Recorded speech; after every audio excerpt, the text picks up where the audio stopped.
Olá, colegas, companheiros, amigos da Casa da Prece Chico Xavier. É com muita alegria que estou aqui novamente, junto a vocês, trazendo a oportunidade de vivenciarmos o nosso Evangelho. Evangelho de Jesus, que todos nós trabalhamos, exercemos, principalmente os trabalhadores da casa. A Márcia, Maria do Carmo, Regininha, o Reinaldo, os mentores da casa, o Dr. Camura. Meu grande abraço e obrigado por essa oportunidade de estarmos aqui. E hoje, a pedido da casa, nós vamos trabalhar o livro Pérolas do Além. Um livro trazido com diversas mensagens rápidas, de Emmanuel e outros irmãos trabalhadores do plano espiritual através do nosso querido Chico Xavier. Praticamente o livro é uma dádiva de Chico Xavier, diante de todo o seu trabalho, a sua grandeza, diante do seu papel, diante daquilo que ele representa para nós, diante do que ele representa para esta casa, está em nosso coração.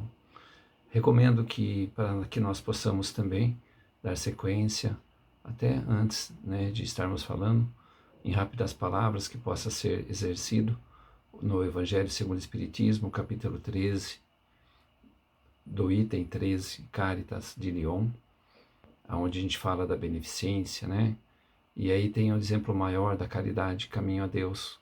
Aquilo que Chico sempre nos trouxe, com coragem, paciência. Deus sempre está aqui, em corpo, e muitas pessoas, através de frio, fome, através de dificuldades, e Ele sempre ali nos traz o pedido de coragem, o pedido de auxílio àqueles que têm necessidade extrema, que muito é grandioso. E no final estarei falando até uma mensagem de Chico, escrito num livro, Fonte Viva também, nesta colocação. E a caridade, estendendo as mãos dos trabalhadores, ele é a árvore da beneficência. O tema da beneficência, a caridade é a árvore, e a irmã sublime da caridade. Então, esse evangelho faz parte desse estudo, E aqui nós iniciamos com a alegria de poder estar falando e trazendo mais exatamente, profundamente esse tema. Podemos iniciar falando que o mundo está em constante transformação. Essa transformação, ela é tanto espiritual como no plano nosso físico, Então, os auxílios que Emmanuel traz através de Chico para nós, em todas as suas etapas de vida, em vários livros que ele foi o personagem, ele vivenciou tudo isso e nos traz com muita propriedade os ensinamentos que veio absorvendo de toda a trajetória sua, de várias encarnações, nos enriquece muito.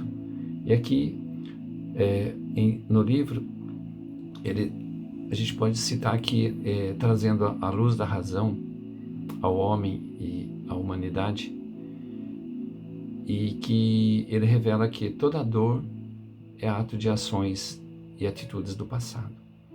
Então ele revela várias coisas, vários sentimentos, várias afirmações em simples frase que nos dá muita reflexão nesse sentido. Ele exercita isso conosco. E ele resume e flui a pura linfa do pensamento do além. Sublimes pensamentos e de extraordinários ensinos nos esclarecem a razão e melhor reajustam os sentimentos às verdades evangélicas. A obra em si é uma enciclopédia do Espiritismo com a missão de difundir a terceira revelação trazida pelo incomparável médium de Pedro Leopoldo, psicografados por Francisco Cândido Xavier. No livro, a sua leitura interessará indubitavelmente não apenas aos espíritas amantes das boas leituras, mas também aos providentes de quaisquer outros credos religiosos ou filosóficos. Portanto, esse livro realmente fala à razão e ao coração das criaturas, dando e oferecendo oportunidade que seu pensamento divague, deslumbrando através de uma magnífica floresta de concepções filosóficas e transcendentes, que vem de passo a passo, de encarnação em encarnação, de vários autores e principalmente de Emmanuel, registrado no livro. Foram relatos dessa introdução trazida por Silvio Brito Soares no dia 1º de janeiro de 1952, assim constando também, fazendo parte do livro. Bacelli, muito amigo de Chico, ele sempre nos coloca que o importante, dentro do estudo, ele tem um aprendizado grande e ele até recomenda, às vezes, começa a ler o livro do fim para o começo. Então, eu fui trazendo algumas partes do livro, que são muito intensas, bastante páginas, tem bastante orientações, e a gente vai navegar um pouquinho aqui diante de algumas frases de trás para frente, para sentir como que se dá esse exercício. Começando pela voz de Jesus, letra V. Em qualquer posto de trabalho honesto, poderás ouvir minha voz, desde que me procures no coração. Um sentimento profundo que nós temos que exercitar. Na providência, onde luzir o verbo da bondade que auxilia e educa, aí se reflete a magnânima a voz da providência, também presente sempre conosco quando nós mentalizamos, oramos e vem os recursos necessários para que a gente tenha em mãos. Isso é feito através da vontade. E só a vontade é suficientemente forte para sustentar a harmonia do espírito. Para nós estarmos bem, temos que desejar, temos que buscar, depende de nós. Temos que querer.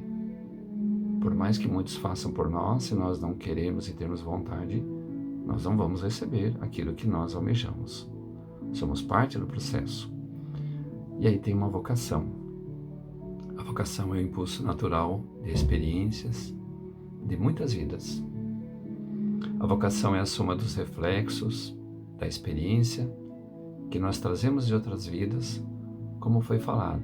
Muitas vezes a dor ainda era presente. A dor ainda ela se torna ou por um problema físico, ou por um problema de descontrole, mas muitas vezes ainda de outras etapas de vida. Assim nós vivemos, E vivendo, cada criatura viverá daquilo que cultiva. Quem se oferece diariamente à tristeza, nela se movimentará. Quem enaltece a enfermidade, sofrer-lhe-ás os danos. Por isso, quem cultiva o bem e produz o bem, também vai estar com o bem. Então a gente vive aquilo que a gente cultiva. Isso é presente em nós. O que nos resulta de viver? A felicidade. É o que todos nós buscamos. E a felicidade é a construção da felicidade real que não depende do instinto satisfeito. A permuta de células entre os seres encarnados, garantindo a continuidade de formas físicas em processo evolucionário, é apenas um dos aspectos multiformes de permutas de amor. Importa a gente reconhecer que o intercâmbio de forças simpáticas, de fluidos combinados, de vibrações sintonizadas entre almas que se amam, paira acima de qualquer exteriorização tangível de afeto, sustentando obras imperecíveis de vida e de luz nas ilimitadas esferas do universo. Toda a felicidade do espírito provém da felicidade que deu aos outros todos os seus bens, que são oriundos do bem que espalhou desinteressadamente em todas as suas vidas. Principalmente nessa que nós temos o ensinamento do que como se conduzir. O desinteresse é prova de luz daquilo que fazemos sem esperar nada em troca.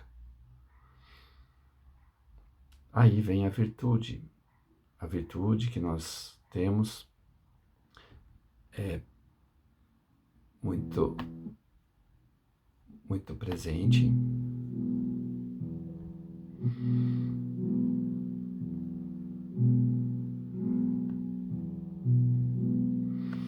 Pelas qualidades morais excelsas, as virtudes não são meras fórmulas verbalistas. Elas são forças vivas. Sem a posse delas, é impraticável a ascensão do espírito humano. Nós temos esse recurso. E Deus nunca deixou que nós nos encarnássemos sem ter nossas virtudes. Já são construções de outras etapas presentes conosco. E na vida terrena, disse alguém que a permanência na Terra é semelhante a um baile de máscara, em que alguns entram e outros estão saindo. Constante, idas e vindas. Assim nós temos no além, a vida no além, ela é presente. A vida no além também tem atividade, trabalho, luta, movimento. Se as almas estão menos submetidas ao cansaço, elas não combatem menos pelo seu aperfeiçoamento. A lei das afinidades a tudo preside. Entre os seres despidos dos indumentos carnais e liberto, o espírito dos laços que o aguilhoavam a matéria recebe o apelo de quantos se afinam pelas suas preferências e inclinações. Temos a proximidade, temos nesse intercâmbio a ciência de que a família que nós nos atraímos nos dá, muitas vezes, o aguilhoamento daquilo que nós precisamos para o nosso crescimento. Mas o que rege todos nós, sem dúvida, temos a família espiritual, né? E ela é presente.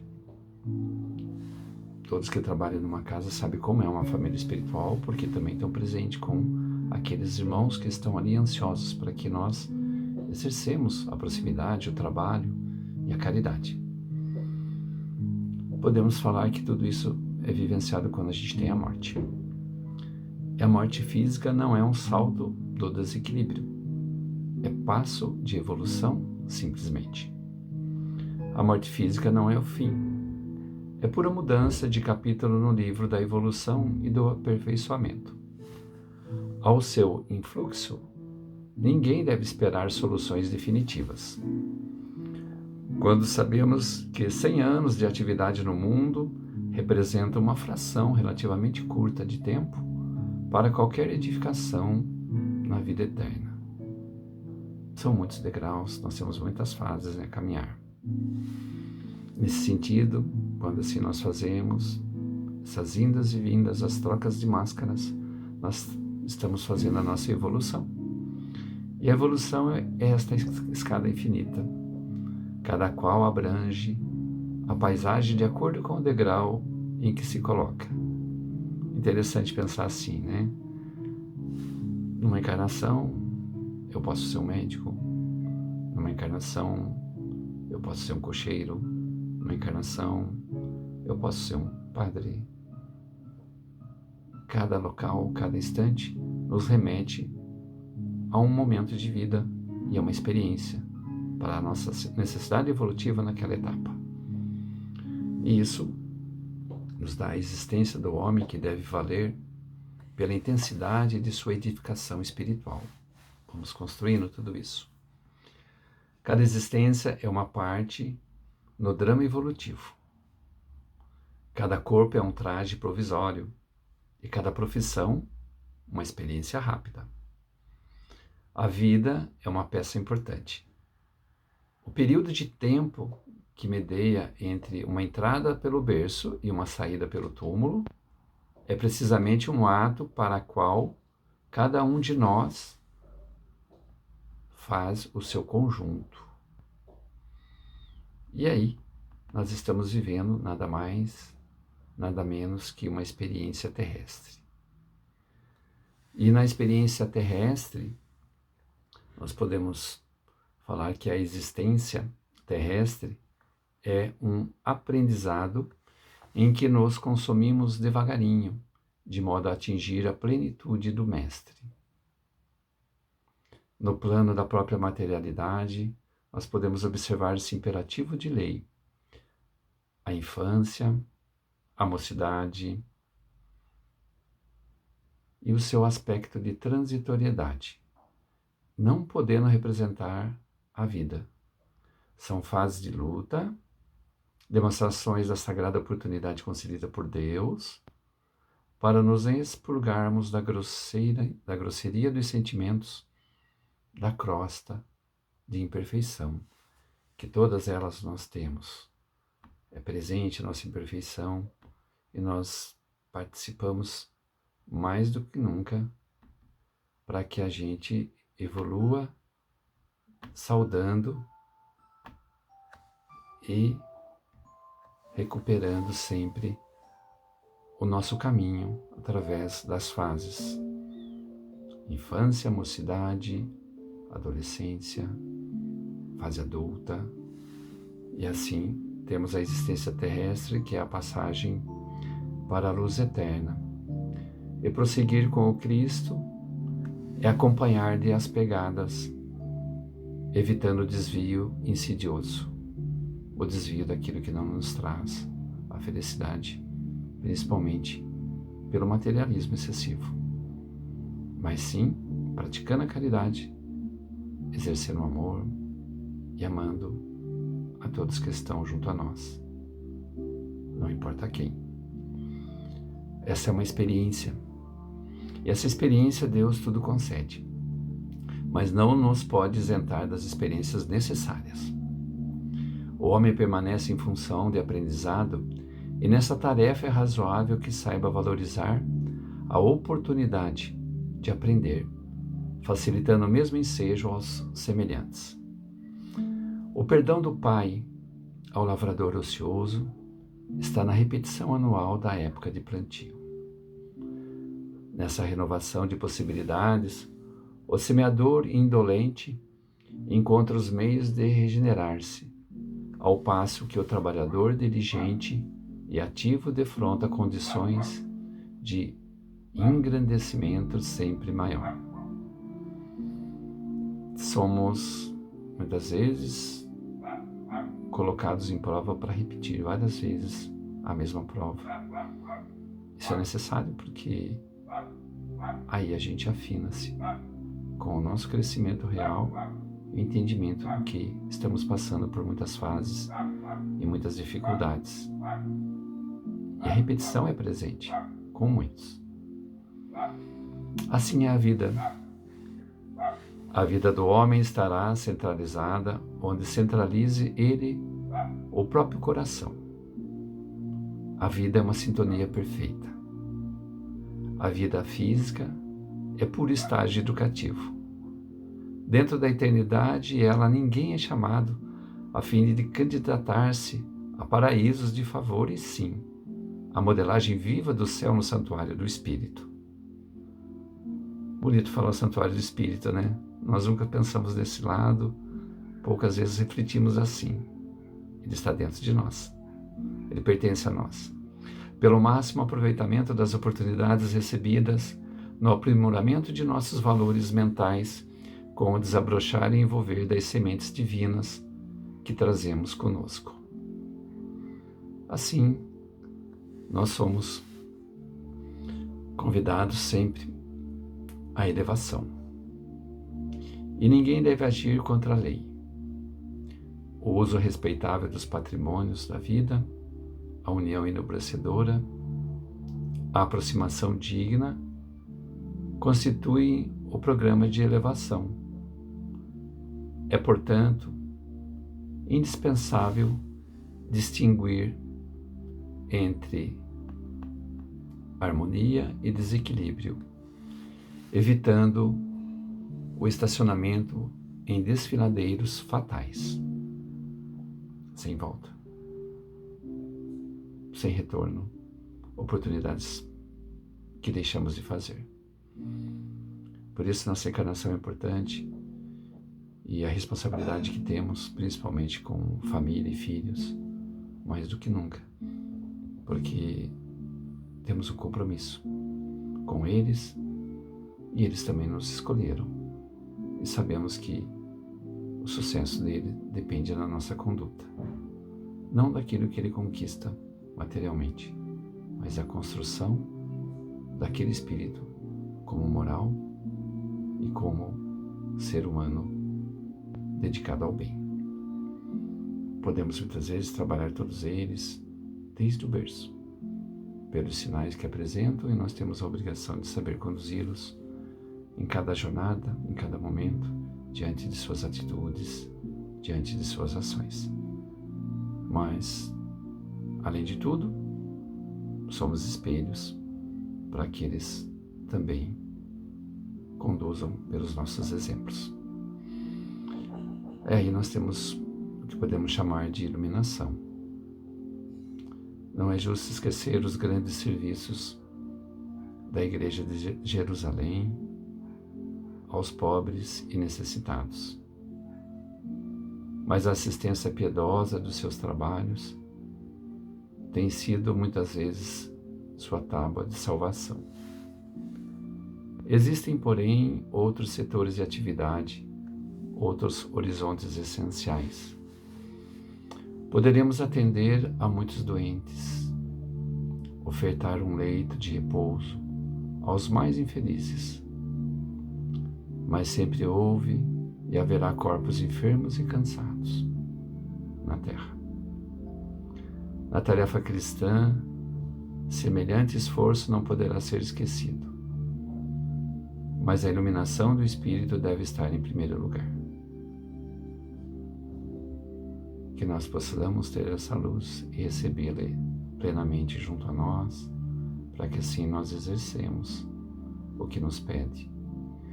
Se o homem trouxesse o Cristo no íntimo, o quadro das necessidades seria completamente modificado. A compreensão do Evangelho e da exemplificação do Mestre renovaria as noções de dor e sofrimento. O necessitado encontraria recursos do próprio esforço. O doente sentiria na enfermidade mais longa, em escoadouros das imperfeições.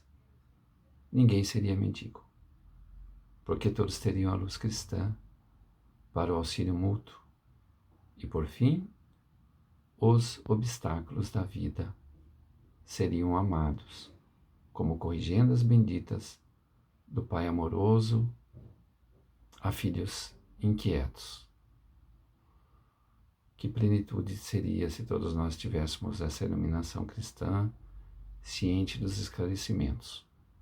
Mas somos recorrentes pelas nossas falhas e defeitos, e isso vamos almejar e trabalhar mais do que nunca, porque Deus nos dá a oportunidade de um dia estarmos todos no plano elevado, com muita paciência, trabalho, dedicação.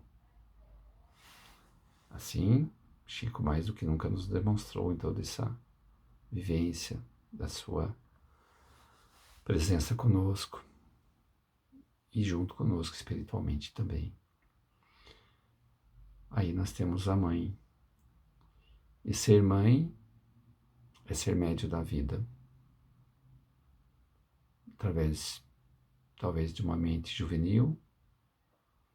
A mente juvenil necessita aceitar a educação construtiva que lhe é oferecida, revestindo-se de poderes benéficos na ação incessante do bem, a fim de que os progenitores, que assim nós pouco falamos sobre os pais e os filhos, se sintam correspondidos na sua heróica dedicação.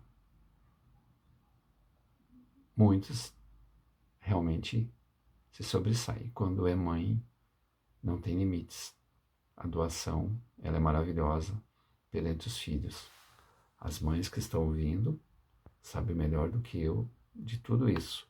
Assim como o pai, temos minha responsabilidade, mas a mãe, ela leva sempre aos extremos tudo aquilo que ela pode e faz pelos filhos. Disso nos resulta as nossas reencarnações. E quando o espírito reencarna, ele promete cumprir o programa de serviços do Pai. Entretanto, ao recapitular experiências no planeta, é muito difícil fazê-la para só procurar o que lhe satisfaça ao egoísmo. Assim é que mantidos são o mesmo ódio aos adversários e a mesma paixão pelos amigos. Mas nem o ódio é justiça, e nem a paixão é amor. Tudo que excede sem aproveitamento prejudica a economia da vida.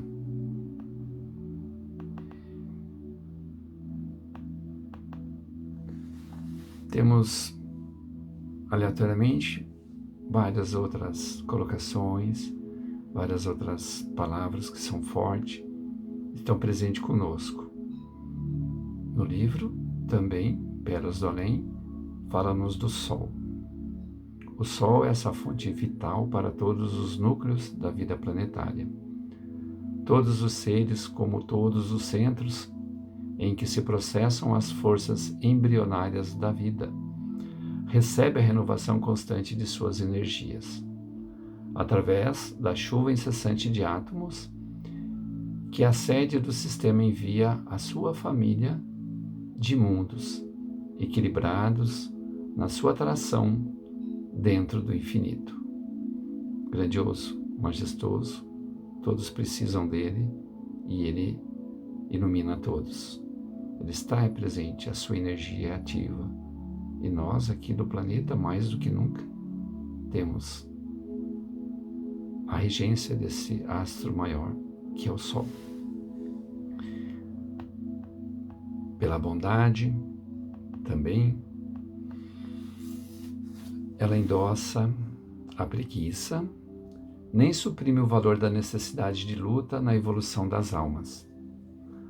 A bondade é o amor que se desenvolve e o princípio da elevação.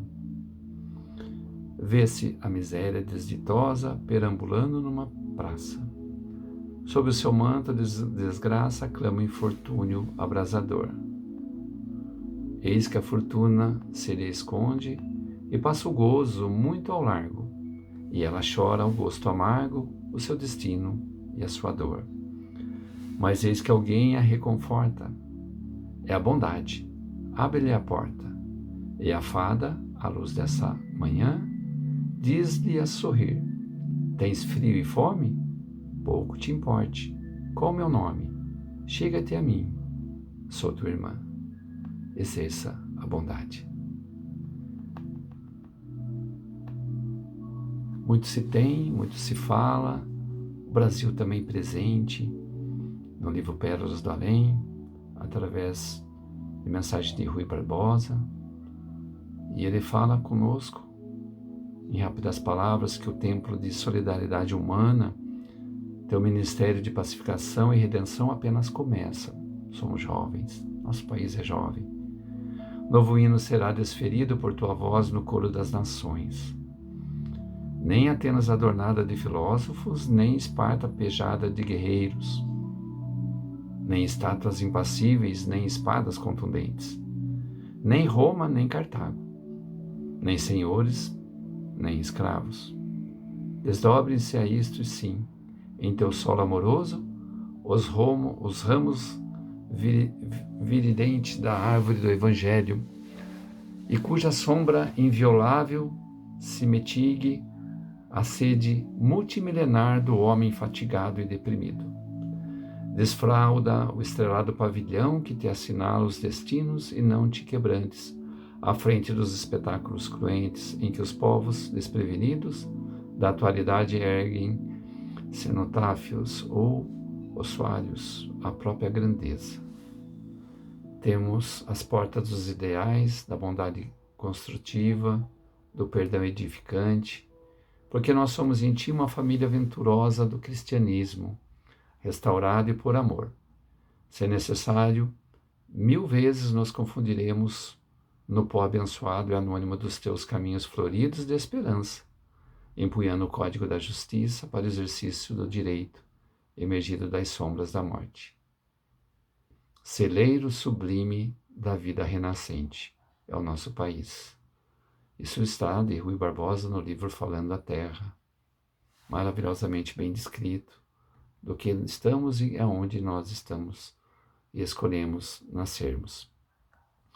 É uma pequena passagem do livro, de muitas passagens, de várias frases, orientações, de vários autores, e convido a todos para que possam desfrutar dessa leitura maravilhosa.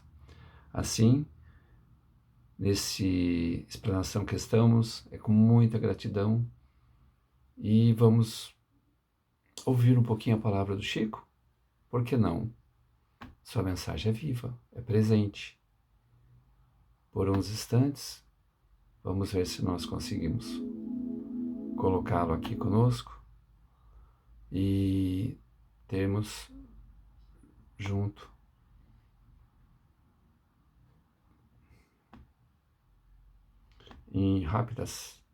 uma rápida explanação dele.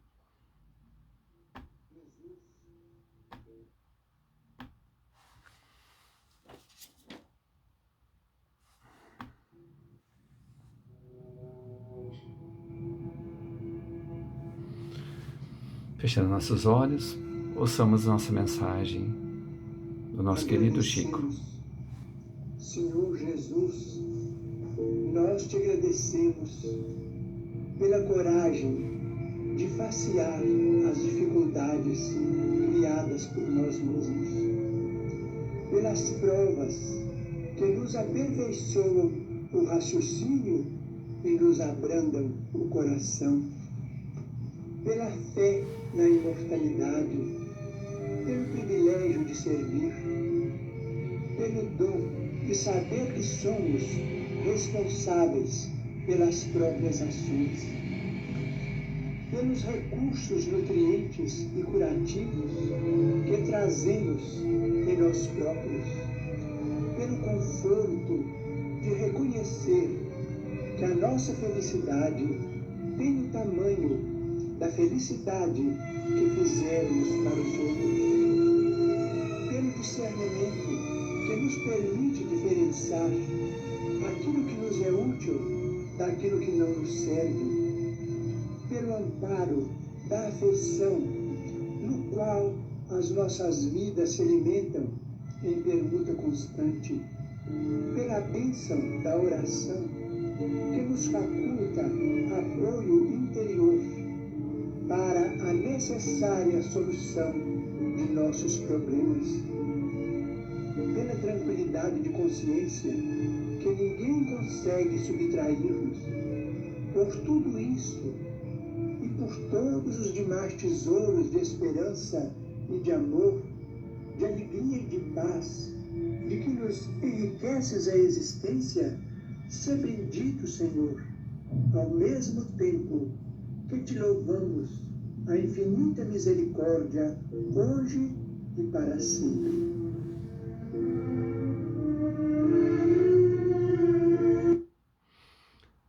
Na riqueza das palavras de Chico, a sua presença que nos emociona, principalmente a Casa da Prece Chico Xavier, pelo seu mentor, mestre maior, em homenagem a vocês, pela alegria de escolha de estar com o nome de nosso irmão Chico, junto a vocês. Hoje tive uma atividade onde me fez refletir e me veio uma mensagem, por isso que eu falei no início, que eu estaria falando da doutrina viva, onde Carlos Bacelli nos registra algumas passagens do Chico. E pensando em como homenageá-lo. Difícil homenagear quem tem tanta humildade, caridade, amor, porque ele é o exemplo puro de tudo aquilo que é o exemplo maior de Jesus. E assim, Jesus, temos a noção e o entendimento de que Ele chegava nos lugares menos esperados, com as pessoas que menos o esperavam, e se surpreendia com aquilo que ele realizava, e questionava e indagava. Então, do livro Fonte Viva, esta parte é uma homenagem singela do que é o trabalho dele, e continua sendo. E ele fala que isso é fundamental. Sempre senti necessidade de algo fazer em benefício de alguém, quando não estivesse sendo observado. Em nossas reuniões, o povo vinha ao nosso encontro, mas eu sentia necessidade de ir aos que não podiam vir. Eu, que precisava daquele conforto, então muitas vezes buscava a sós a periferia da cidade, no máximo acompanhado por um irmão ou por uma irmã que se dispusesse a ir comigo, sendo que na maioria das vezes apenas o taxista me acompanhava. O que levava era tão pouco, comparado ao muito que trazia no coração. Quanta lição de paciência e coragem, de aceitação e fé, se as pessoas deprimidas se dispusessem a uma visita periódica aos casebres nos bairros mais afastados. Evitariam o psiquiatra, o sanatório, longe da dor dos outros. A nossa dor encontra demasiado espaço para crescer. Precisamos sentir-nos responsáveis, nem que seja por um vaso de flores ou por um pequeno cão a ser alimentado por nossas mãos. Fazer o bem sem a preocupação de mostrar o que estamos fazendo. Isto é fundamental à nossa paz e à nossa autoestima espiritual. O centro espírita era o meu dever. A periferia era a minha bênção. Recado iluminado, luminoso, faz com que nós tenhamos alegria e oportunidade de sentir a presença de nosso irmão maior, sempre nos iluminando, nos envolvendo, nos dando toda a condição de amor divino pela sua caminhada, seu exemplo. O que a mão direita faz, a esquerda não precisa saber. Caritas nos explica isso plenamente. Estamos aqui de braços dados, irmanados em pensamento, agradecendo mais uma oportunidade de estar com vocês. E que assim se repita por muitas outras vezes aos irmãos que a todos me ouvem e amam muito. Muito obrigado.